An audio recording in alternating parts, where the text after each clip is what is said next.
I'm done with the bad jokes. Well, no. We both know me too well for that. I'll try to be done for now. We need him for the podcast. And the home of the brave.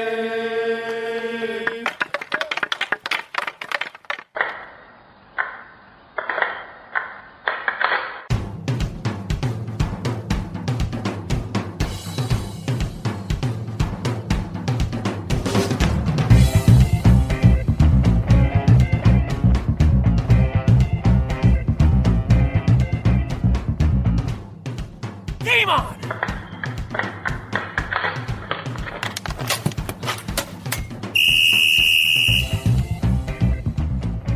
Welcome to episode 82 of the Hit the Deck podcast, where we talk deck hockey, street hockey, ball hockey. It's hockey in sneakers.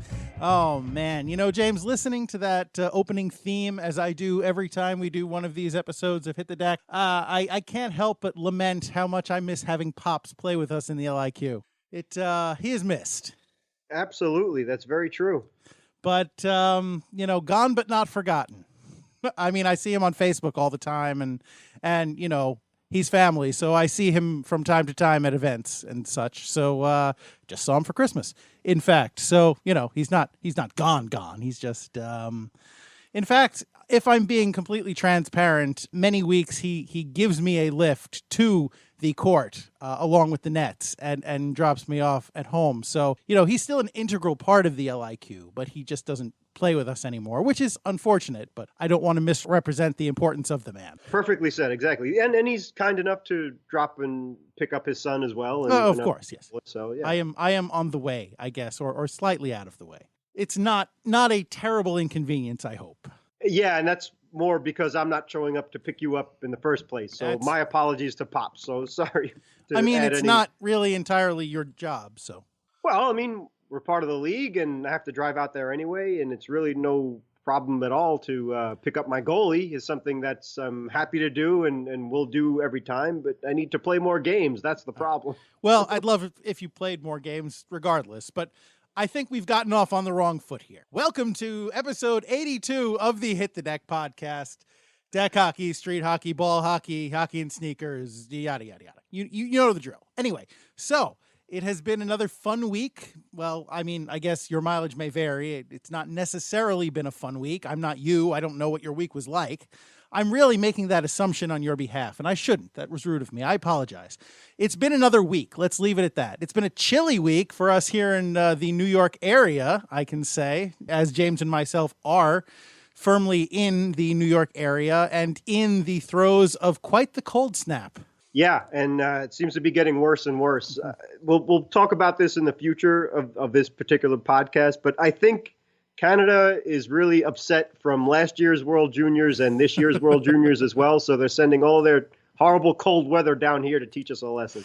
Today, in fact, we got stuck in the midst of a bomb cyclone, which sounds like something from Mega Man, if you ask me. Yeah, the first time I heard that, I'm thinking, okay, being from Brooklyn and right by where the Cyclones play, to me, a bomb cyclone would be a huge Cyclones home run for the minor league team for the New York Mets, if you're not familiar. Oh, see, but now I would have interpreted it as somebody who was a huge flop for that franchise. Well, possibly, yeah. But maybe more of a dud, but I don't know. Sorry. I actually was going for yeah. I hit the wrong button. That's okay. There it is. No, I'm glad that happened because that's the type of year I've been having anyway. So hopefully 2018 will remedy that. But I've been used to being booed and kicked and beaten and battered around. So that's the Wilburys. Been beat up and battered around. Been sent up and I've been shut down. Right? You're the best thing that I've ever found. Handle me with care. Yeah, not a good song to listen to if you're a defenseman. So sorry. It is sad that we lost Tom Petty this past year. Oh, horrible. Absolutely horrible. Anyway, we're not talking about Tom Petty. We're not talking about being beat up and battered around. And we're talking about deck hockey. Or at least that's the plan, I think. I heard that at the beginning of this podcast. Somebody told me that's what it was about. Yeah. Okay. Well, Anyway, I'll follow your lead. Yeah. yeah. You know what? I'm going to get into the starting lineup because we're already 5 minutes into this thing.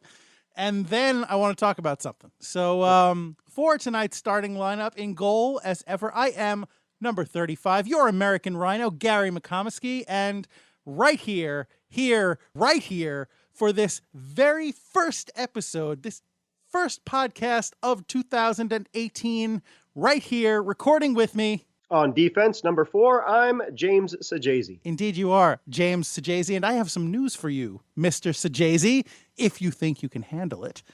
I'm hanging on. I'm trying my best. Sorry, I appreciate that. For some reason, I just flashed back to Spaceballs, wherein Dark Helmet opines to Lone Star, I see your Schwartz is as big as mine. Now let's see how well you handle it. Anytime you could put a Spaceballs reference in a podcast, that's always a good thing. Well, last week I was wearing the Spaceballs jersey, so it probably would have been a little more appropriate there, but oh well. I got the name on the jersey I got was Helmet for Dark Helmet, of course, because in my youth, this isn't what I wanted to talk about. This is a complete tangent. I apologize, listener, but you've already committed. So, you can listen to us or you can turn it off. I put the ball in your court. The space ball. I put the space ball in your court. But anyway, so in my youth, I was teased quite a bit, called Rick Moranis, because apparently my contemporaries, this was grammar school, my contemporaries thought that I looked like Rick Moranis. I swear to you, I saw it once in a mirror. One time in my entire life, I was looking in the mirror. I was like, yeah, I see it. And that was it. The rest of my entire life, I have seen no resemblance between myself and Rick Moranis.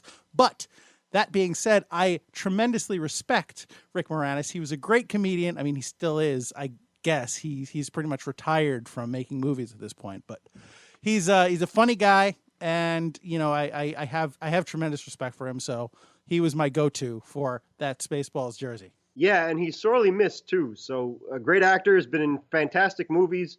And God bless him. But you know what? That's a compliment. So I'm good for the stupid punks that were trying to bring you down and building you up instead. So I like when that happens. Oh, thank you.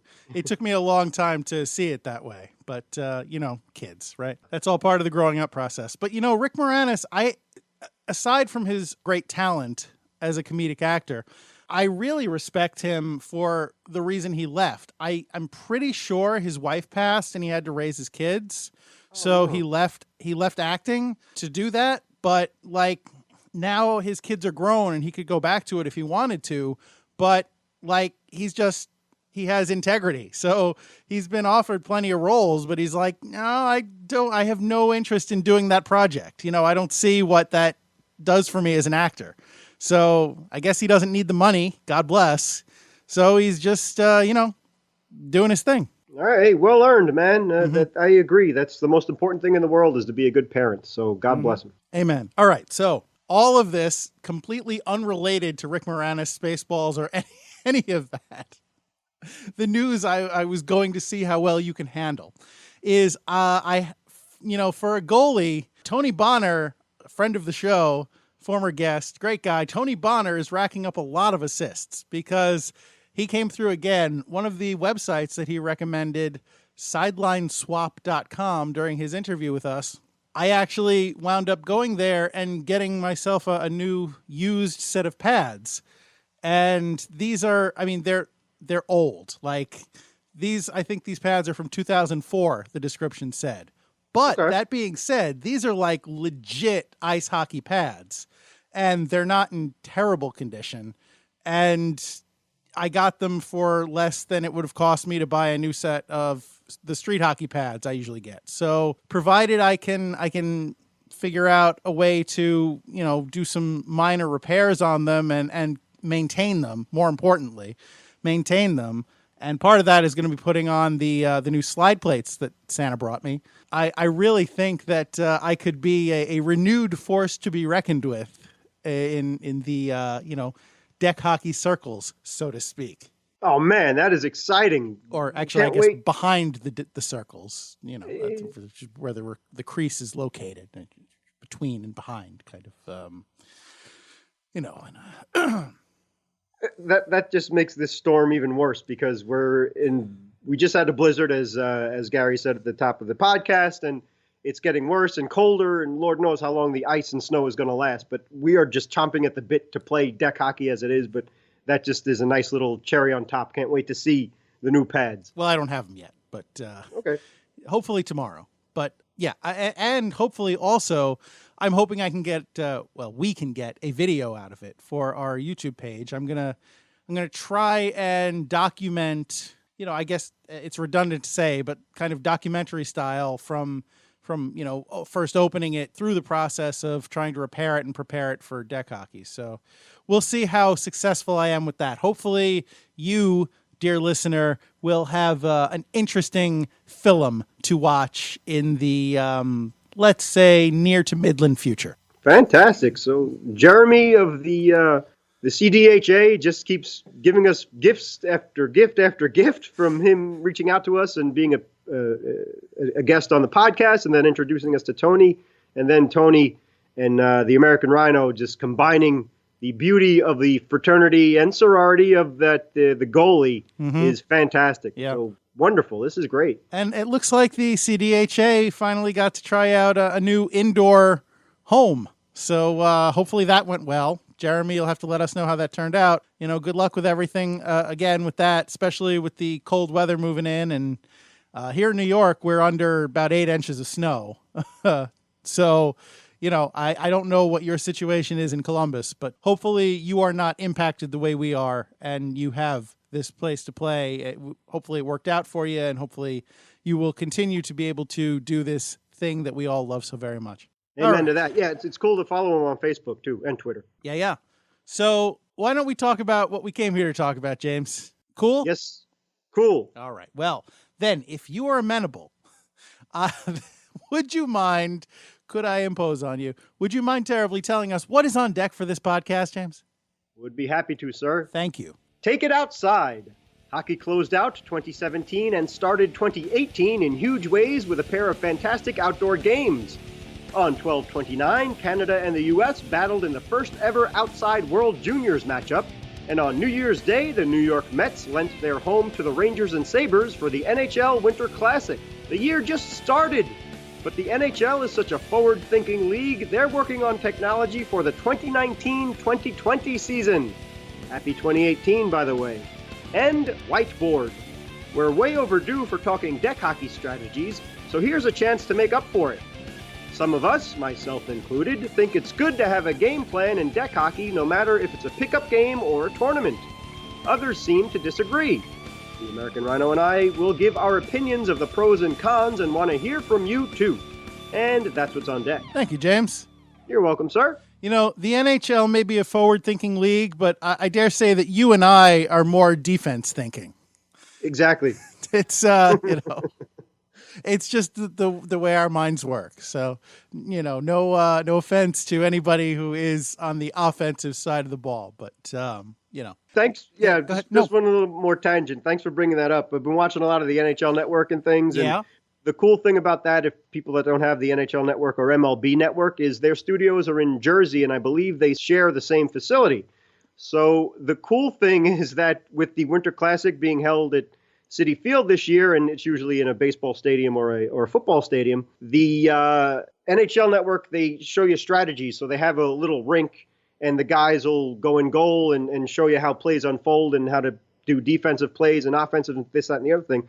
So the cool thing is that they put their rink in the middle of the baseball field where they do the same for the baseball stuff. Oh, nice. So I thought that was a nice little tip of the cap or tap of the stick for the Winter Classic. So well done for the NHL Network and MLB Network. Do you have any idea if they still record a show from the NHL store in Manhattan? I know they did for a while. As a matter of fact, our other friends, the Sirius XM, the NHL Network on Sirius XM, they do. Oh, Yes. Okay. Yeah. So it's not the television show; it's a radio show. Exactly. Gotcha. But they do televise. I know they televise one of the versions. I'm not sure if they still televise the one from the NHL store in Midtown though. Okay. But I do know that it is broadcast on Sirius XM on the NHL channel there. All right. Well, speaking of broadcasts, What were you up to this past Monday, James? Yeah, it was great. Gary even surprised me that you may have even had tickets to go to the game, but unfortunately I was down in Jersey with family to ring in the new year. But no, plus I said if I could get them, under what circumstances would you be willing to go? I didn't say I got them. Well, yeah. I was hoping, honestly, that the prices were starting to come down a little bit that day because it's day of and there was plenty for sale on StubHub. But they never really dropped quite as much as I was hoping, and it was freezing, so I just, and you couldn't go, so I just stayed home. Yeah, apologies if I didn't make that clear, but exactly, no, okay. that was fine. Besides being too far away, I also felt very sick, so not a good way to end the year and start the new one, but feeling better now anyway. Excellent. But anyway, yeah, the benefits of the Winter Classic is that you get to watch it from the comfort of your own home, usually, or at least most of the country. And actually, the first period I watched from the comfort of an Applebee's, but that's okay. Oh, okay. That's cool. But our own John from the LIQ and his brother, and I believe his wife and son, yes, did go to Citi Field and watch it in person, and they looked like they had really good seats out in center field. Yeah, maybe Nolan, John's son, can go and play with your nephew at some point. Can have a deck hockey matchup. Absolutely. That's part of what this podcast is all about. So we have a whole other generation already in the works and getting going with the deck. So exciting stuff, cool stuff. But yeah, an incredible game. What a way to start off the year for the NHL. Mm-hmm. And that was really exciting. But the funny thing, too, is that the goaltending was really, I thought, the biggest star of the day of the Winter Classic, particularly Robin Lehner, the goalie, I hope I'm pronouncing his last name correctly, of the Buffalo Sabres, was absolutely fantastic. And the Sabres overcame a 2-0 deficit and forced overtime. I thought there was too many penalties called against the Rangers, too. However, the irony is that the Rangers had a power play goal to win it in overtime, which was fantastic. Yeah, that was a great goal, too. Yes, and the connection between the Rangers and Mets, besides Gary and I being huge fans of both, and the same for my family and Gary's family, or at least most of, is that Kevin Shattenkirk is a huge Mets fan. I didn't know that he grew up as a huge Mets fan. He still follows the Mets, and a huge Piazza fan. Yeah, I didn't know that either. So, hey, I was very happy, very excited that they signed the defenseman in the offseason, and now I think I just have to get his jersey because that's just too cool. Also, the other funny thing, and if you wouldn't mind getting us through this one, explaining the Shea and the Shea. Yeah, so if you, this is a little bit of a tangent, but if you watch the Saturday Night Live sketch with Chance the Rapper, where he plays a fill-in hockey reporter on MSG. It was a couple months ago. It was making the rounds in hockey circles. It was very funny. He was interviewing a player and a Ranger, and he was trying to figure out how to pronounce the guy's name, which was Skjei, and he just gave up. That was pronounced Shea. So Brady Shea is a Ranger, and so somebody in the stands at the game had a sign that said Shea Stadium, like Brady Shea Stadium. And of course, Shea Stadium being the previous home of the New York Mets and a stadium that is beloved by James and myself, it was a sign that had great meaning to Mets fans and to us in particular. So whoever came up with that stadium, kudos to you, sir or madam. You are an all-star. Absolutely. And very well done and much appreciated on our end as well. Mm-hmm. The other cool things about it, too, was, and we'll get to this in a future podcast, but Henrik Lundqvist, his stellar play in outdoor games, it's perfect. He's a perfect 4-0. Mm-hmm. But his gloves and pads were amazing. Some of the most beautiful gloves and pads I've ever seen on a goalie ever. Yeah, they were awesome, and they were Mets inspired. So, you may disagree, but for James and I, those were beautiful. And I was worried because I had read in the paper that morning, Monday morning, and I texted James. I had read in the paper that Henrik Lundqvist decided that he couldn't properly break the pads in time, so he was going to wear his regular pads during the game. And then the game, they came out to start the game, and lo and behold, Henrik is wearing his baseball pads. And it's just, that was just, he changed his mind. That's awesome. So I was very happy to see that, and I know James was as well. Yes, and thank you for for the text too, for both keeping us like, uh-oh, and then the happiness of when I didn't mean to scare you. I was no, passing that's along okay. information that I had heard or read. It's always good to get bad news from people who care about you, but that was a nice surprise when you texted again. No, he's got him on, so very exciting. Yeah. There was a cheer in the household there too, on our end, just for the for Henrik the King wearing his really awesome gear that day for that specific reason. So absolutely. And another tip of the stick or tap of the stick for Robin Lehner, who came out during warm-ups wearing the old school scary style goalie mask, which I thought was really awesome too. I did not get a chance to see warm-ups. That was great. Yeah, I actually saw a picture of it afterwards. I didn't see it when it happened, but that's just so awesome. And the fact that he had a little knitted cap on his helmet while he played the game too was even cooler. But he played a sensational game. Both teams did really well. It was exciting and fun, and I think everything that the NHL hoped it would be. Yeah, so funny little story, quick. We went to Applebee's after Mass for lunch on Monday morning because, New Year's Day is a holy day of obligation for us Catholics. So we went to Applebee's for lunch after Mass, and I walked in and I saw that the Winter Classic was on like in the bar area, so I knew that, so they're not opposed to having it on. And the restaurant was pretty empty. So the section we were sitting in when we got there, we were the only ones in that area, and there was a TV right there. So it had on, I have no idea, a football game. It had on the football game. So I said to the waitress, hey, is there any way we could get the Winter Classic on this TV, the hockey game? And she said, I don't, what is that? I said, the hockey game. The Winter Classic, the hockey game. Can we please get the hockey game on this TV? She's like, let me go check. So she went over for a minute. She came back. She's like, is that? I think they're calling it the Rose Game. Is that what they have on there? Like, no. The Winter Classic, the hockey game.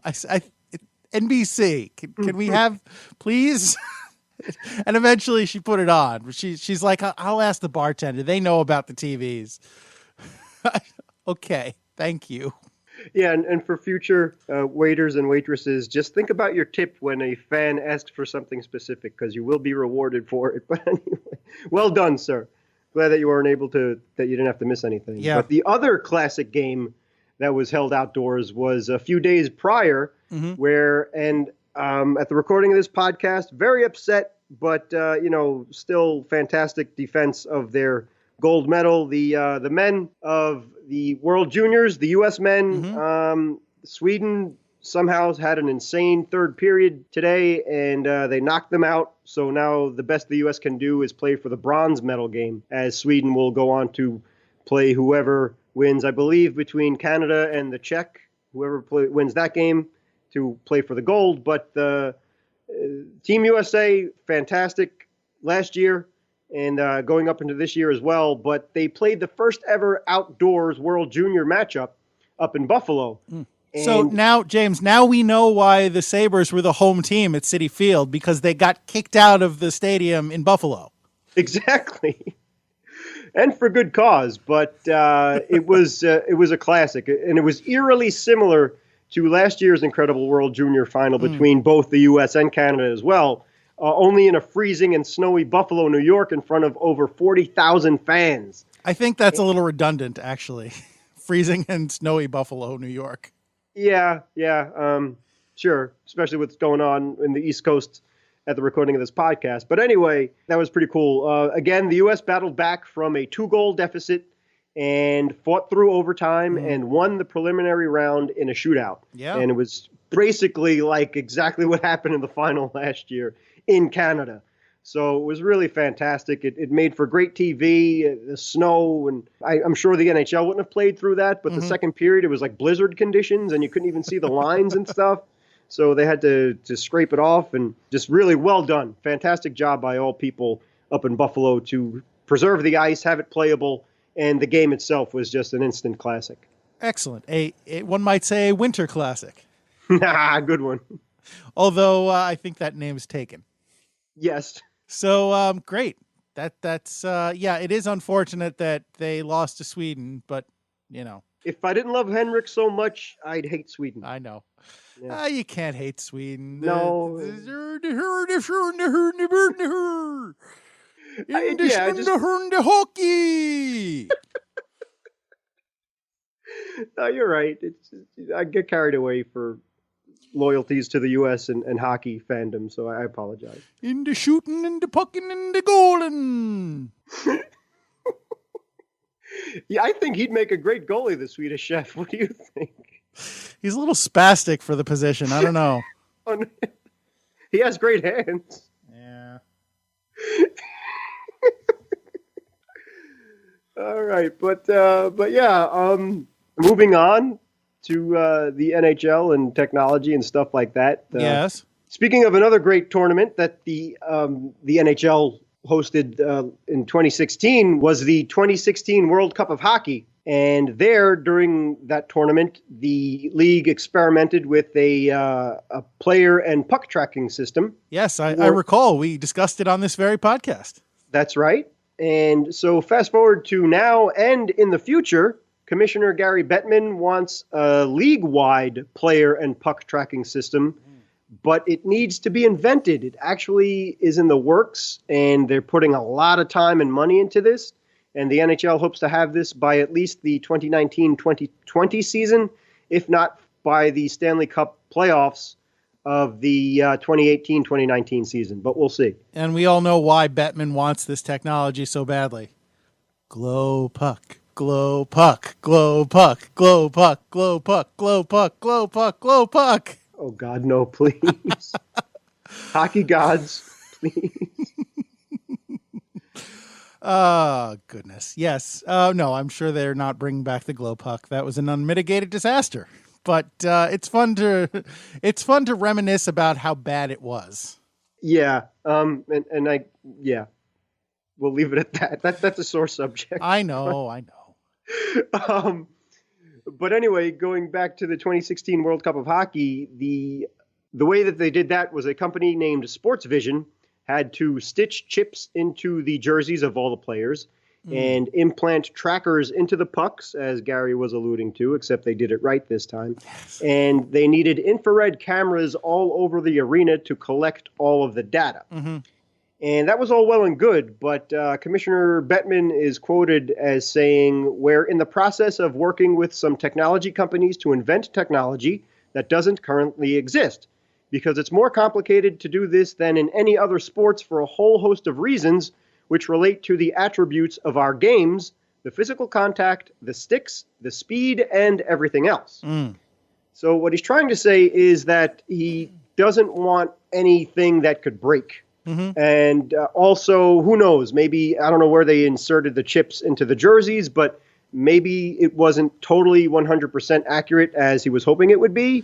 Yeah, well, sorry, James. You have to figure if you're wearing a jersey, it is a fairly loose-fitting item of clothing, so it's going to swish around a little bit as you're moving. Now, I don't know how precise these trackers were, but in terms of precisely tracking where your body is, there is a margin of error there if it's on the jersey. Yes. And also the puck itself, as we were talking about before, the way that they tested these things very dramatically, as a matter of fact. If I could just go and look at the article here, that in 2016, when they tested the pucks with the tracking devices in them, they shot 140 mile an hour blasts, which is faster than any recorded slap shot, at least for now. And they repeated that 50 consecutive times, hitting it off of the post. Okay. And the pucks withheld the whole punishment splendidly. Great. So, but the concern is that apparently the pucks were two pieces, and I guess they had to vulcanize them or whatever to make them one. Mm-hmm. But they did withstand all of that punishment. But again, what Commissioner Bettman is concerned with, that if it is two pieces, like let's say theoretically this could happen if it's in a playoff game, what if only half of the puck goes over the line and the other doesn't? So that's just what maybe he's kind of splitting hairs here, but to his credit, or splitting pucks. There you go. To his credit, Commissioner Bettman, he's just trying to make sure that it's as foolproof as possible. Wow. I don't think the words Commissioner Bettman and to his credit have ever been uttered in the same sentence before. Well done, James. Yeah, thank you. We are breaking new ground on this podcast. Exactly. We try and be positive, and certain jobs I would never want to have, and being the commissioner of the NHL is one of them, because inevitably, especially with the passionate fans that we are, you're probably going to tick off a majority of us no matter what you do. So it takes a very thick skin and bravery to do so. So I tip my stick to Gary Bettman. And I admit that I did boo him a lot of times in the past. But anyway, the other thing, too, is that he pointed out that during the 2016 tournament, they were all the games were held in the same building. Okay. He wants to have the ability to go through all 31 arenas of the NHL and do this over the entire season, which is roughly 1,271 games. So that's the other reason why he wants to have this technology that has yet to be developed, that you don't have any, I guess, moving parts in a way. Sure. That, nothing could be damaged, or the data could be as 100% accurate as possible. All right. Well, and it's expensive, but they're working on it. And again, they're giving themselves a couple of years to perfect it and do it. And I'm curious to see how it happens and looking forward to it if they pull it off. I assume they would test this at some kind of minor league level before they implemented it in the league. They would have to, right? To make sure that the pucks played normally and that, the trackers and everything was able to keep up with the pace of a game, and that there were no unforeseen problems with I would assume. You'd have to assume, right? You're absolutely right, as a matter of fact. One of the things that I really respect and admire about the NHL, among many, many things, is that every offseason, right before the preseason begins, they do experiments like that, where they work on new technologies and real-life actions and tests on in-game situations. And yes, they do test things in the minor league level and stuff of that nature, but they have a specific gathering, if you will, where they test out new things. For example, like if you've noticed over the last past years, the evolution of the net, to make sure that the camera above and the camera inside gets to see as close as possible if the puck is going to go over the net, or let's say a goalie makes a save, but the puck's in his glove, and the glove goes over the line, but you don't see the puck. So it's really, and that they move the crossbar, and they're different angles. They figured out to put the Gatorade bottle or whatever bottle in the back of the net in its own little holster now. Right, that was clever. Yeah, and another thing, although it does remove the classic pop the bottle, top shelf goal, which was always a crowd pleaser. Yes, but maybe they got wind of a certain goalie named the American Rhino and didn't want to tick you guys off too much, because I'm sure you wouldn't appreciate that very much. But anyway, the other thing too is for the other thing about the Nets. I don't know why I'm focusing on the Nets, but they play in Brooklyn. They're assumed to be the sole tenants of the Barclays Center. Right. They're owned by some Russian oligarch. I don't know very much about basketball, so I can't continue this joke. I'm sorry. Well, that's more than I know, so well done.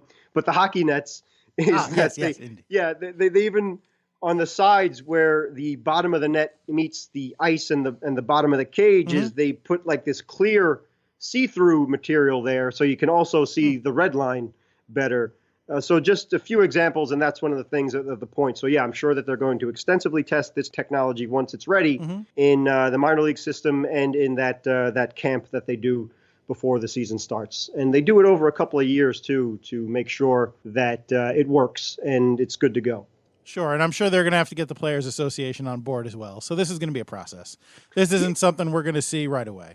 Right, but interesting you should say that too. Speaking of the Players Association, this article also mentioned, which the article we're getting from Sport Techie, by the way, and it was written by Joe Lemire, I believe, is how you pronounce the man's name. But in the Sports Techie article, they say that other leagues do tracking systems like this, such as the MLB and the NBA, as you were talking about before. But I don't know anything about these crazy loopholes and things like that. But with the fact that there won't be any wearable technology on the players themselves that somehow circumvents some sort of league stipulation or something like that, where you can use data of players without their permission or something. I don't know. It was really That's weird. interesting. Yeah, but they went to mention that, and it's way over my head. Is this technology, if it's not going to be used? Well, I remember in the World Juniors, or not the World Juniors, the World Cup incarnation that it had last year, I remember that one of the purposes was to get like metrics and biometric data from how the players performed. Is that no longer an aim? Is this just kind of solely to establish goals and potentially offsides and things like that? I would, again, and this is speculation on my part, and that's a great question. Mm-hmm. I would imagine that one of the focuses is for player health, especially with all the, speaking of the technologies and tests that they've done with the concussion issues that have been going through with hockey and football and baseball and things of that nature. But yeah, I think it's for the players' benefits as well and their well-beings and health. Yeah. So that's why I don't understand that whole little, well, again, there's a lot I don't understand about the law and loopholes and all this nonsense, but I could go way down the rabbit hole here, but I guess the thing that I'm just not concerned, but curious about with that whole thing, if that is still the main goal of all this, like, unless you're somehow able to map the rink in 3 dimensions in real time continuously,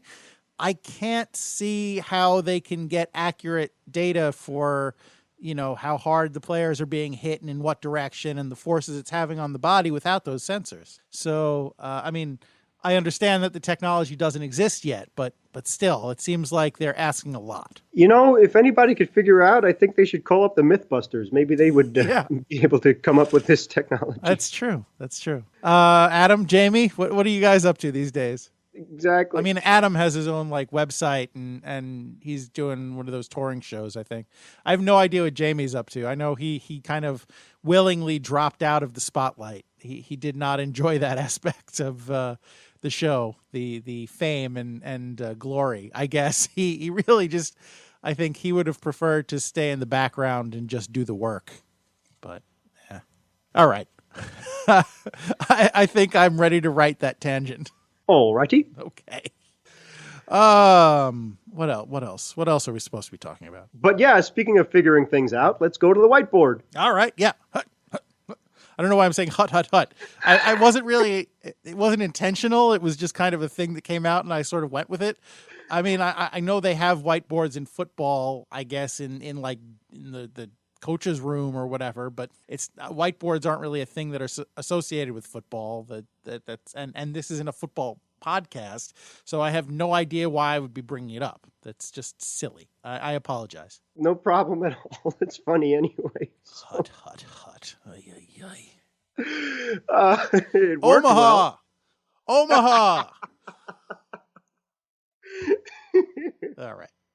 Well done, sir. Oh, the only thing that football has in common with hockey is that you can be under center, I guess. Yeah.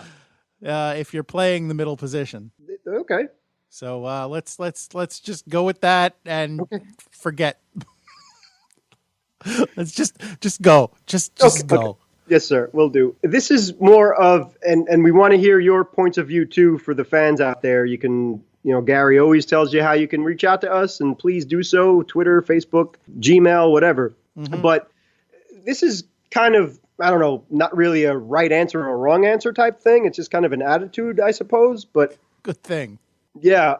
For DEK hockey in particular, we play in the LIQ, and it's a pickup league. So we don't necessarily have set teams and same faces and things like that. So it's not strict league, and we play in tournaments and stuff like that. So you have a little bit of a different mentality there. But for a pickup league and for people that maybe, and I'll admit this, as Gary always says, don't be that guy. Sometimes I get wrapped up into it and I get taken a little bit too seriously. James is very passionate, especially when he feels like he has cost us the game. Yeah, which happens a little bit too often. But anyway.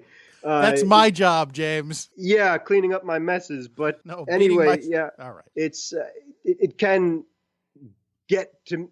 I admit it gets to me every now and again, and try and be humble if we do well and we win. But maybe I act a little bit too excited, and something I could work on for the new year, by the way. But One thing about competing is that if it is just strictly pickup, I do believe in the philosophy, I suppose, of having a game plan, especially because the level of play is really pretty high in the LIQ and everybody is really very talented for the most part, even people that maybe don't show up very often or whatever. But the 2017 was really a great year, I thought, for the LIQ in terms of the people that joined and, of course, the original guys that started the league.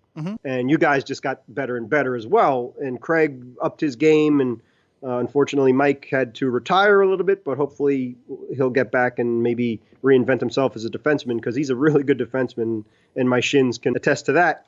But the level of play is really good, no matter what. And a lot of times when, again, we don't have set teams, we'll just do a random thing where one of the guys like Joe or somebody will throw everybody's sticks into the middle and then randomly throw a stick here or a stick there, and wherever goalie it lands in front of, one goalie at one end, the other goalie at the other, those are the players that will be on your team. And lo and behold, no matter what, it looks like, one team is a lot better than the other, but it's really 9 times out of 10 evenly matched. With that, and especially facing a good goalie like yourself or Craig, there are times when if you're lucky enough to have a team where, let's say, you have Brad on your team or John, somebody, and Joe, guys like that, and Brett that have really good shots that are fast and good heads on their shoulders, and team players, they pass the puck, they move the puck well, they know how to shoot well, and so on and so forth. You can get away with just running up and down and haphazardly playing and having fun. But if you're going up against, like, for example, we went up against Craig one day, and he was just like a magician out there. The saves that he was making were ridiculous. You know? He's been as I said recently, he's been on his game lately. Yeah, and that's a credit to him and fantastic. As a matter of fact, that some of the guys on my team were in awe of him when really we should have been trying to figure out how to get that puck past him. But I think that's anybody. Like if a goalie makes 2 or 3 ridiculous saves in a row, I think it's human nature to just kind of stop for a second and be like, how, what? Huh? Oh, absolutely. And, not like maybe try for that 4th shot just because you're dumbfounded. Yeah. And again, it's a pickup league and it's informal and so on and so forth. But I think, it's always fun to play. And especially if you play well and you compete well and it's evenly matched games and nobody's cheating or anything like that, then I can live with losing in a certain extent, but not in the heat of the action. I mean, it's always about winning. You can eventually live with it. Exactly right. Yeah, because I have no choice because I lost. But anyway, I think that it's good to have at least some sort of strategy, especially if you're playing against a team that seems to have a working system where, for example, let's say they have a guy who's a real defenseman and he's always staying back and we're just playing 3-on-3, not including the goalie. So you have one guy back for him and then you have the 2 forwards that are always pressing ahead. And it always seems like they're keeping the puck in our zone, just for the sake of argument. So I would feel that it would be good to counter that if between periods or even if there's a timeout or something like that, to try and combat that in some way and have a set play, for example, like, okay, maybe one of our guys will stay back, or maybe we'll be a little bit more aggressive and make sure that we can stay in their zone a lot longer, mainly for our goalie's sake, so that he's not constantly making saves and feeling the pressure of at any given moment, because we play on a short surface, at any given moment, somebody's going to score on him. And we're just chasing our tails at that point. So what I'm thinking is that taking it a little bit too seriously or overthinking it? Or is it just something that maybe if it's informal, it's okay to just go out there, have fun, run back and forth. And if you score, you score. If you don't, you don't. I'm gonna give you kind of a general opinion of mine just to start out. And that is, I would say if you're losing, let's say, or at worst, you're not scoring, I would say it's okay to maybe try and develop a strategy. But I feel like for this kind of game, for a tournament might be a little bit of a different story, but for just a fun, pickup game, a friendly, as they would say in soccer, at least that's my understanding. I don't watch soccer, but for that kind of thing, I think starting out with a plan, I don't know. It almost, I mean, yes, everybody wants to win, but I feel like everybody should also be afforded the opportunity to go out and just show what they can do and see how well you gel and then adjust if necessary. Just for the sake of being able to play and not taking it too seriously and not being worried about strategy and playing a certain, playing out of a certain playbook just because you want to win, because winning isn't everything. It's, you want to win, of course, but it's not the sole focus. Fair enough. And as a goalie, my opinion as a goalie for the most part is whatever the skaters want to do. Whatever you guys decide, that's fine with me. Just, just try not to leave me too exposed if possible. But, on the whole, just do what you do and I'll try and do my job. The only time that I really have requested certain things is most often if I'm hurt, which for me, that's usually one of my knees has been twisted or tweaked or something, and I'm having, a pronounced difficulty on one side. I will often kind of, quietly ask a defenseman, listen, try and keep them to this side or the other side or whatever, if possible. Try and push them to this side if you can, because the other side is a little weak for me right now. I'm a little more vulnerable on that side. I feel like that's, as a goalie, I think that's kind of the extent of my ability to request a certain strategy. I even feel funny saying like, oh, push him to, if you get him behind the net, try and keep him to that side, because I feel like it's presumptuous to tell, defenseman or whoever to tell them how to play their position. Like, I wouldn't like it very much if somebody tried to give me tips on how to be goalie during the game. So, and that has happened from time to time. Play the post more, or to move the puck more, or don't move the puck as much, or whatever. I get a little irked by that. Once or twice, if it's like, oh, okay, this is going to help us. If you do this generally, that's fine. But if people start telling me, oh, you should be doing more of this and less of that, then that's going to get my goat. And I feel like it, the same way, it's not my place to tell a fellow teammate, hey, you should play this way strategically, because I feel like it's not cool. I'm not the coach, and that's another for a lot of these like beer leagues and whatever more serious leagues, there is like a player coach whose job it is to kind of keep everybody on the same page and make plays and stuff. But for just a pickup game, if somebody's decided they want to be the coach of the team because they just, I guess some people have that mentality, that A personality, where they just automatically feel like they are, it's their job to take over any given situation. That's not cool to me. That I don't think, I don't think you need to go in and start giving people assigned roles and strategies just out of the gate. If somebody has a suggestion like, oh, let's try this, fine. I think that's great, but I don't think that you need to, for this kind of league, this has been a very long-winded answer. I apologize. But the short version is I'm not a fan. Yeah, fair enough. You need to explain yourself in that situation, though. So I didn't think it was long-winded at all. Right. Honest and true. And again, there's no really right or wrong answer. But exactly, you, at least for myself, I just want to keep this in the back of my mind, too, the next time we play and going forth, is that people don't listen to me anyway, which is ironic with the podcast and stuff like that. But listen, I'm going to completely ignore you. Right.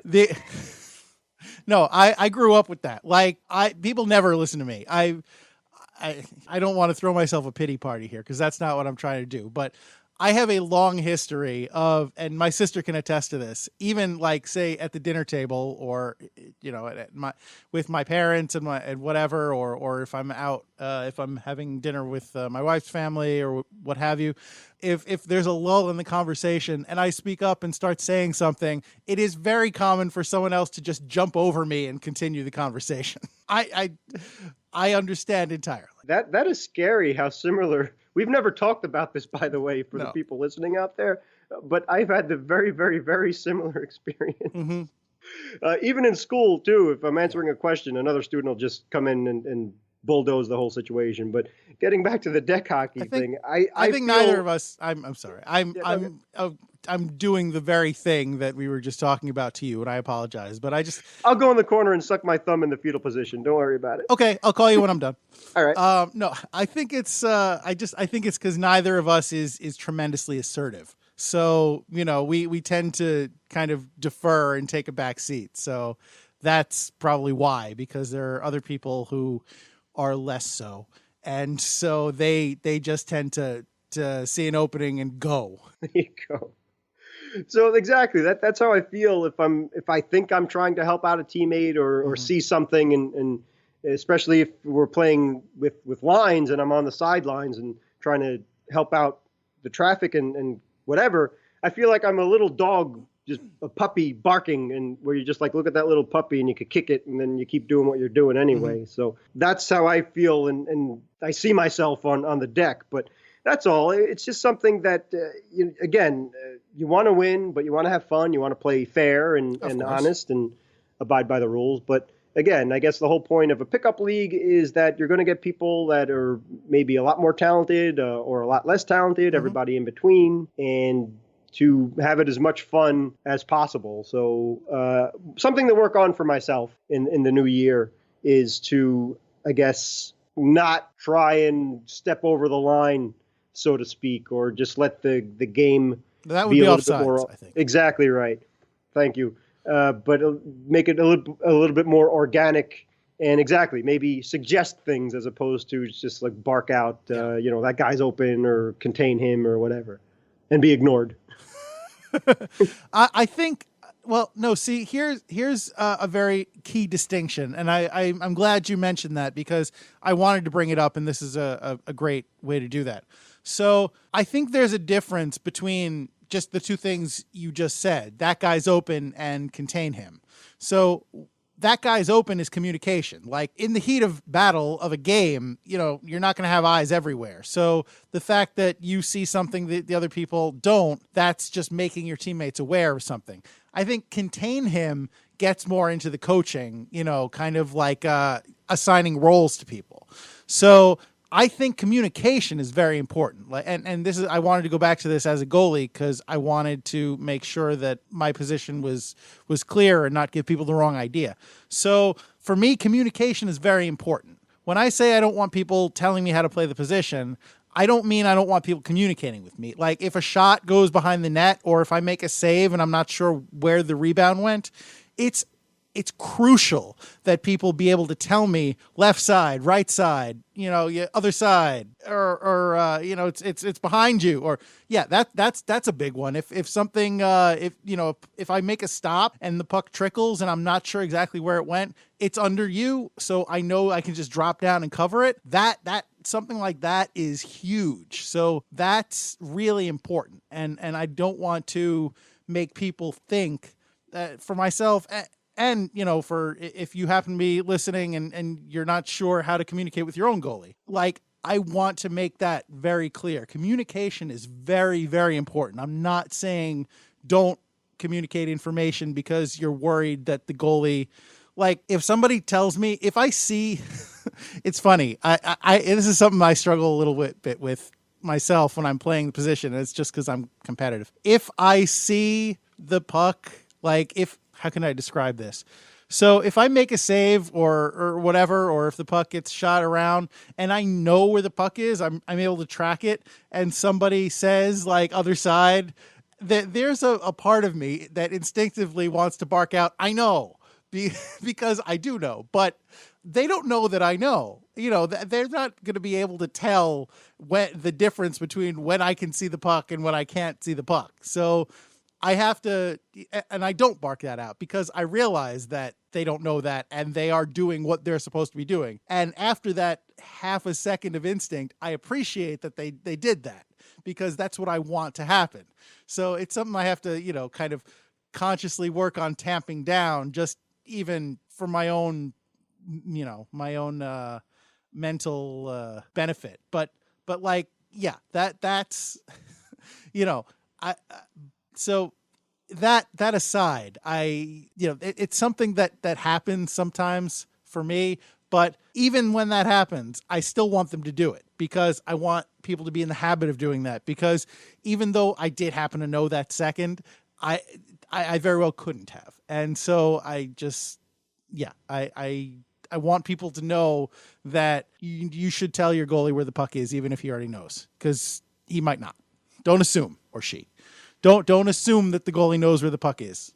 Communication is better than not. Fair. You know what? That clarifies a lot for me. So I'll definitely keep that in mind for the future. Good. Yeah. Well, I'm glad that I could help with that. And yeah, so I guess what I'm saying with your point is, just be smart about it. Just, there is a difference between telling people what to do and informing them. And it can be a fine line, but err on the side of information. That's really all I'm saying here. Last minute remaining in the podcast. See, thank you, Pops. See, Pops was just letting us know that it was the last minute of the podcast. He wasn't telling us to wrap up the podcast. If he had done that, if it had been, all right, guys, you've talked long enough, finish it up, that would have been a little rude. But he didn't say that. He just said, last minute remaining in the podcast, because that's what he does. And we appreciate him for that. And we appreciate you for listening to another episode of Hit the Deck. We appreciate Anthony Sajazi for providing us with music on the podcast, the LIQ, for not only their competition and their ability to give us things, fodder, if you will, for the podcast, but we also appreciate them for providing sound effects used in this very podcast. And so if you would like to share your opinion with us, we'd love to hear it. If you have, maybe, like James said, there's no right or wrong answers. If you have a different opinion, if you think we got it wrong, or just maybe we're not seeing a certain side of something, and you'd like to join in the conversation about, whether or not you need a strategy for deck hockey, please email us at hitthedeck@gmail.com or drop us a Twitter tweet at hitthedeckpod, or we can be found on our Facebook group at our Facebook page. I can never tell the difference between pages and groups. It's probably something I should figure out. I think we have a page. We're facebook.com/hitthedeck. Please jump in there and let us know what you think. And, we'll talk about it. We'll open a dialogue about this very topic. Or if you want to talk to us about anything else, doesn't have to be something we talk about on the podcast. If you want to suggest a topic, if you want to suggest a candidate to be interviewed on this podcast, really, if there's anything you want to shoot over to us, we would be happy to, I'm trying to make this hockey themed.